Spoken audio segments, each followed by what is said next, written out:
जय हिंद दोस्तों, स्वागत है आप सभी का स्टडी फंडा यूपीएससी में। आज का जो हमारा पेपर 2 का टॉपिक होने वाला है बहुत ही इंटरेस्टिंग टॉपिक है। इन्वायरमेंट से रिलेटेड टॉपिक है। इसके पहले भी हमने एक रिपोर्ट देखी है that was related to environment. Similarly आज हम एक इम्पॉर्टेंट टॉपिक डिस्कस करेंगे जो कि होगा हमारा एसए से रिलेटेड। एंड इसके ऊपर प्रीवियस ईयर में क्वेश्चन भी आया हुआ है related to e waste. As you all know topic क्या है हमारा, e waste the dark side of digital revolution. ठीक है, अब जैसे जैसे हम टेक्नोलॉजी को डे टू डे लाइफ में अडॉप्ट कर रहे हैं, टेक्नोलॉजी हमारे लाइफ का एक इंपॉर्टेंट पार्ट बन चुका है, लेकिन उसी के साथ ही साथ क्या हो रहा है, हमें उसकी एक कॉस्ट चुकानी पड़ रही है। किस फॉर्म में? ई वेस्ट के फॉर्म में। उसी के ऊपर हमें आज यहाँ पे डिस्कस करना है ऐसे। तो ऐसे जो हमारा टॉपिक है, अब देखो, अब जैसे जैसे हम एक एक टॉपिक लेते जा रहे हैं, अब मैं आपको डायरेक्टली ऐसे डिस्कस करूंगा बिकॉज फॉर्मेट क्या होता है, बीट ऑफ ऐसे, रिपोर्ट राइटिंग, आर्ग्यूमेंट, ये हम सभी को पता चल चुका है, राइट। सो फॉर्मेट जो होगा हमारा सेम फॉर्मेट होगा, स्ट्रक्चर कैसे करना है वो भी हमें आइडिया आ गया है, ठीक है। और एक एकदम बेसिक जो एकदम बिगिनर लेवल से स्टार्ट करता है वो अपने ऐसे को कैसे स्टार्ट करेगा, ठीक है। इन केस अगर हमें कुछ भी नहीं पता, फॉर एग्जाम्पल अगर मैं आपको इसी टॉपिक से समझाने का ट्राई करूं, तो मैं आपसे ये कहूंगा कि यहाँ पे जो इंपॉर्टेंट कीवर्ड्स मुझे देखने को मिलते हैं, ठीक है, जो भी टॉपिक होगा यहाँ पे कीवर्ड्स क्या है, सबसे पहला तो इंपॉर्टेंट कीवर्ड है ई वेस्ट, ठीक है। And we all know what e waste is. अब बहुत सारे स्टूडेंट अननेसेसरली इस टॉपिक को जनरलाइज वे में लिख देंगे। कैसे जनरलाइज वे में लिख देंगे? वो सिर्फ बात करेंगे ई वेस्ट की ही, ठीक है, लेकिन आपको ई वेस्ट की बात नहीं करनी है। फॉर एग्जाम्पल अगर ये पूरा ई वेस्ट का वेन डायग्राम हमें बताता है तो हमें ये पूरा ई वेस्ट कवर नहीं करना है, हमें कवर क्या करना है, सिर्फ उसकी dark side of digital revolution, ठीक है। हमें क्या बताना है कि उसके इल इफेक्ट्स हमें बात करनी है, ज्यादा से ज्यादा उसके डिसएडवांटेजेस क्या क्या है, ठीक है, कैसे वो हमारे इन्वायरमेंट ले लो, ह्यूमन लाइफ्स ले लो, एनिमल्स ले लो, इनकी लाइफ को वो कैसे डिग्रेड कर रहा है। तो हमें इस डार्क साइड की बात करनी है जो कि कोई बात नहीं कर रहा है। सिर्फ इतना ही नहीं, आपको पता होगा जो भी हमारे सेमीकंडक्टर्स होते हैं, चिप्स होते हैं, ठीक है, या डिजिटल गैजेट्स होते हैं, अब जैसे ही वो आप उसे फुल्ली यूज भी नहीं करते हैं, ठीक है, हम भी उसे फुल्ली यूज नहीं करते, और जैसे उसका अपडेटेड वर्जन आता है हम उसके ऊपर शिफ्ट कर जाते हैं।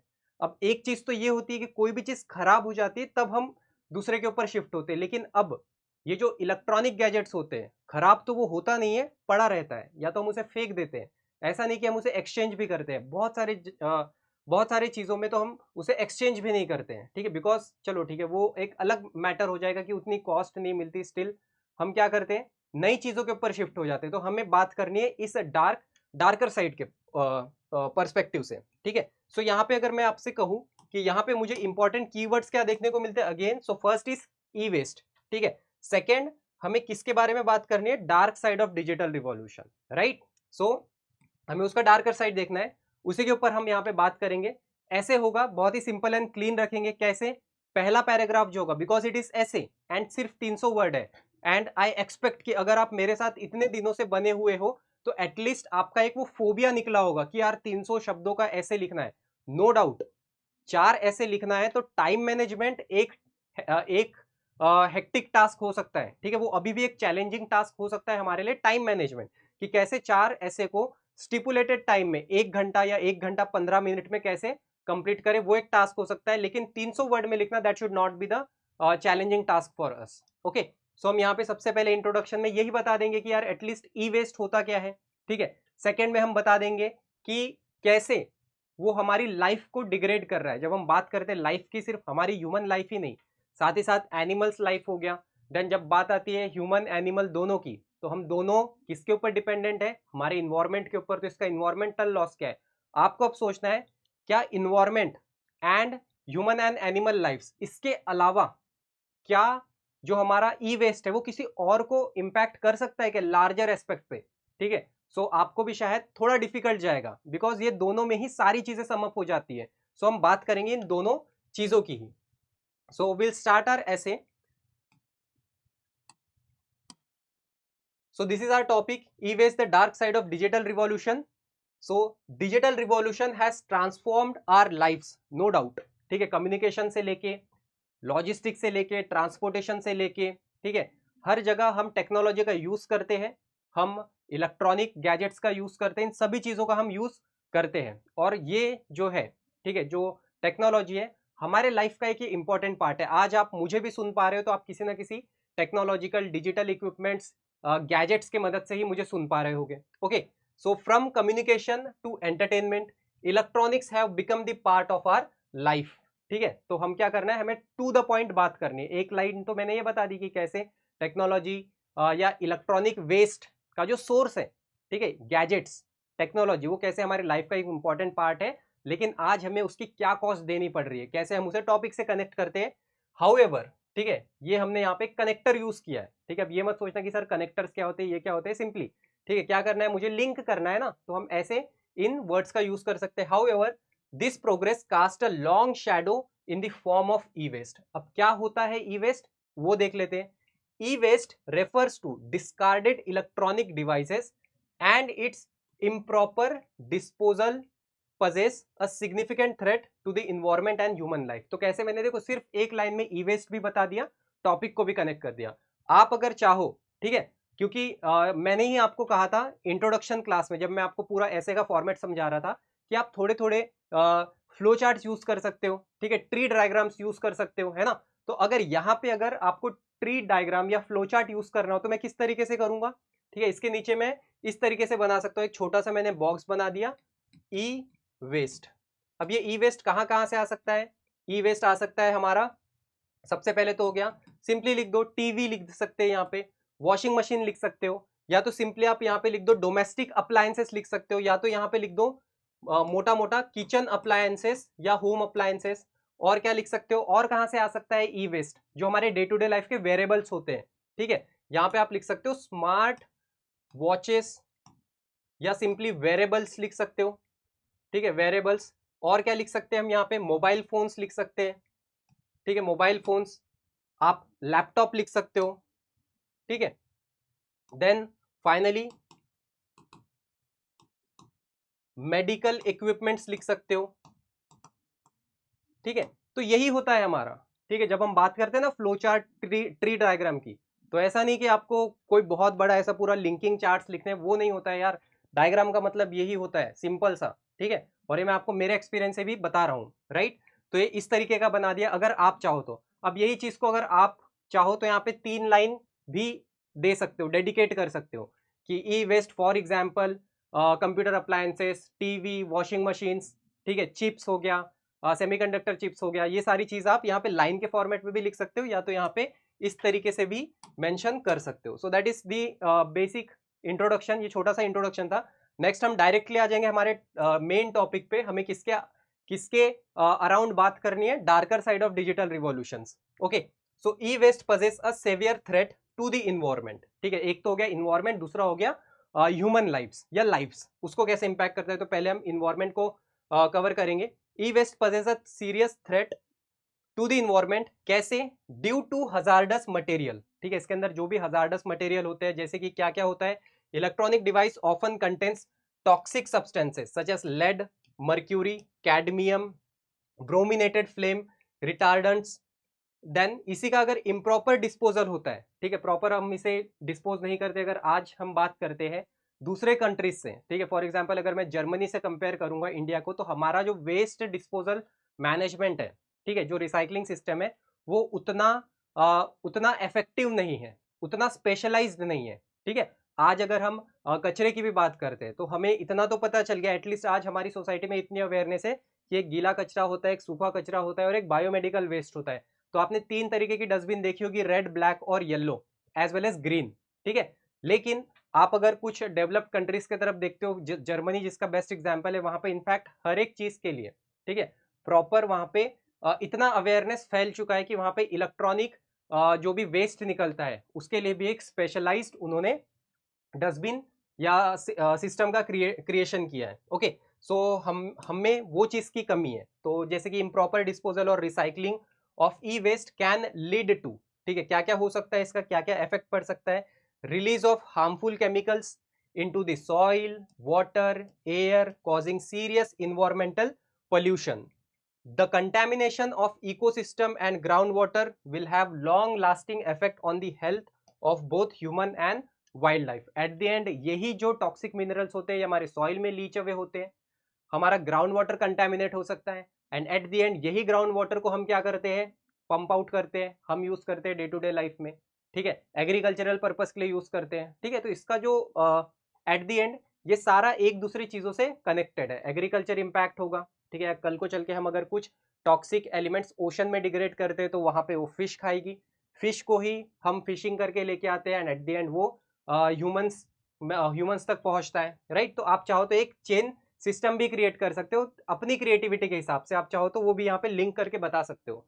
देन इंडिया करंटली अगर आप देखते हो रिपोर्ट्स के अकॉर्डिंगली, तो India is the third largest producer of e waste after US and China, ठीक है। चाइना यूएस के बाद में इंडिया जो है ग्लोबली वो सबसे ज्यादा ई वेस्ट जनरेट करता है, और इसी ई वेस्ट का माउंटेन बढ़ते बढ़ते बढ़ते ही जा रहा है, ठीक है।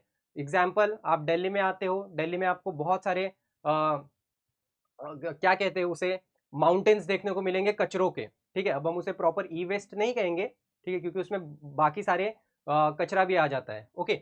सो and the mountains of e waste is still growing at a faster pace affecting the life of human and wildlife, ठीक है। पहले पैराग्राफ में हमने मोटा मोटा इन्वायरमेंट को कवर किया है, इसमें हम बता रहे हैं कि ह्यूमन लाइफ को कैसे कनेक्ट, ह्यूमन लाइफ को कैसे हार्म कर सकता है, अफेक्ट कर सकता है। So harmful material found in e waste क्या क्या कॉज कर सकता है, बहुत सारी डिसीजेस, क्रोनिक डिसीजेस, लंग से रिलेटेड, ब्रेन से रिलेटेड, लिवर से रिलेटेड, ठीक है। So some sort of health issues like neurological damage that is related to brain, kidney damage, reduced fertility and some cancers as well, right? So that is what we have covered so far, a brief introduction, environment, and what is the impact of e-waste on the lives of human and wildlife. After that हम बात करेंगे थोड़ा सा कि कुछ reports, ठीक है, कुछ अगर रिपोर्ट्स आपको ऐड करना चाहो तो आप बिल्कुल कर सकते हो, जैसे कि electronic waste landscape in India is primarily managed by, अब इसको मैनेज कौन करता है, मोस्टली आप देखोगे इनफॉर्मल सेक्टर मैनेज करता है इसको, जो भी रिसाइकलिंग का काम होता है वो अभी किसके अंडर में है, ठीक है, ये सारा मोस्टली इनफॉर्मल सेक्टर देखता है। इनफॉर्मल सेक्टर का मतलब यहाँ पे क्या हो गया कि इसके ऊपर इतने ज्यादा स्ट्रिक्ट रूल्स एंड रेगुलेशंस हमारे गवर्नमेंट ने नहीं लेके आए हैं। फॉर एग्जाम्पल, अगर एक तरीके का अगर हम प्लास्टिक की अगर बात करते हैं, ठीक है, एक तो ये हो गया ई वेस्ट, एक कैटेगरी हो गई हमारी प्लास्टिक की, तो प्लास्टिक से रिलेटेड बहुत सारे हमारे पास लॉज है, ठीक है, बहुत सारे एक्ट्स हैं जिसके अकॉर्डिंगली आप सिंगल यूज प्लास्टिक को हमने बैन भी कर दिया है बहुत सारे सिटीज से, इनफैक्ट कंट्री से ही कर लिया कि इस पर्टिकुलर अमाउंट की थिकनेस से कम वाला प्लास्टिक आप यूज नहीं करोगे, है ना। लेकिन ऐसा ई वेस्ट से रिलेटेड अभी तक हमारे पास कोई स्ट्रिक्ट लॉ नहीं है जितना हमने प्लास्टिक मैनेजमेंट को इंपॉर्टेंस दी है, ओके। सो हेंस हम यहाँ पे बताएंगे कि majorly it is manage by informal sector, जहां पे 90% collection and 70% recycling being handled by the competitive informal enterprises according to ICAE. What is ICAE? It is Indian Cellular and Electronics Association. अब आप सोचोगे कि इससे होता क्या है, देखो अब इससे क्या होता है, because it is manage by informal sector, एक तो होता है मैं कह रहा हूं प्राइवेट सेक्टर, एक हो रहा है इनफॉर्मल सेक्टर, ठीक है। दोनों में डिफरेंस क्या है, इनफॉर्मल सेक्टर का मतलब ये हो गया कि जो भी प्राइवेट कंपनी ये चीज को हैंडल कर रही है उनको, उनके लिए भी कुछ रूल्स एंड रेगुलेशंस नहीं है। तो आप सोचो कल को चल के अगर मैं ही रिसाइकलिंग की जिम्मेदारी लेता हूं ई वेस्ट की, तो आप सोचो, ठीक है, मेरा मेन कंसर्न तो कहीं ना कहीं यही होगा ना कि चलो यार इससे जो भी इंपॉर्टेंट एलिमेंट्स है, ठीक है, जो भी ई वेस्ट है उसमें आपको पता है कि कुछ हम प्रीशियस मेटल्स भी यूज करते हैं, गोल्ड हो गया, ठीक है, टाइटेनियम हो गया, ये सारी चीज यूज करते हैं, मैं तो वो एक्सट्रैक्ट कर दूंगा। उस एक्सट्रैक्शन के लिए मुझे और भी जितने टॉक्सिक एलिमेंट्स केमिकल्स की जरूरत पड़े तो मैं वो भी ले लूंगा, ठीक है, उसका भी यूज करूंगा, ठीक है। बिकॉज मेरा पर्पस क्या है, मेरा पर्पस क्या मेन ये है कि कैसे मैं ई वेस्ट को मैनेज करूं, या मेरा पर्पस ये है कि ई वेस्ट को रिसाइकल करके उसमें से कुछ मैं प्रीशियस मेटल्स निकाल लूं, ठीक है। तो eight the and profit motive तो मेरा वही है कि यहां से भी मुझे प्रॉफिट अर्न करना है, राइट। तो इससे हमारी प्रॉब्लम सॉल्व नहीं होगी। वही अगर रेगुलेशंस है, गवर्नमेंट अगर कुछ सब्सिडीज प्रोवाइड करती है या कुछ अगर बताती है कि अगर आप इतना अमाउंट ऑफ ई वेस्ट अगर आप इस तरीके से रिसाइकल करते हो तो वी विल कंपनसेट, ठीक है, we will help you out, ये सारी चीज हो सकती है, राइट। सो इस वजह से हमने यहाँ पे ये पॉइंट उठाया है। So consumer also play a crucial role, ठीक है, इसमें कंज्यूमर का भी एक इंपॉर्टेंट रोल आता है।